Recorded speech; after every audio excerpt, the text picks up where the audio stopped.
Alors tu vois, il faut que ton sucre soit assez résistant. Et là, sinon tes pétales vont se déformer.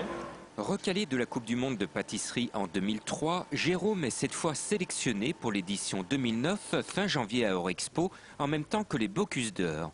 Cela fait 10 ans que l'on n'avait pas vu un pâtissier lyonnais défendre les couleurs de la France. Maintenant, avec la permission de son patron, il va s'entraîner à Paris avec ses coéquipiers. Alors l'équipe, en fait, elle est composée de moi-même et en fait de Jérôme De Oliveira qui se trouve au Plaza Athénée à Paris, et de Marc Rivière qui travaille chez Potel et Chabot. On va nous demander de surprendre, d'innover, et en fait la France est toujours attendue pour cette compétition.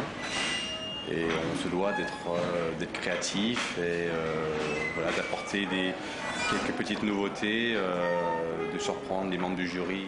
Même si la stratégie française n'est pas encore établie, pour surprendre le jury, il faut faire preuve d'imagination afin de contrer les Japonais, les Belges, les Italiens, les Suisses et les Américains.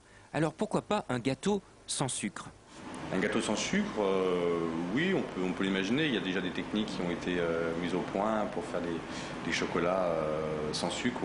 On a réussi à remplacer le sucre par d'autres ingrédients, on va dire, sans parler de l'aspartame. Parce que l'aspartame, c'est quelque chose qui donne un goût, vraiment un goût très négatif aux aliments.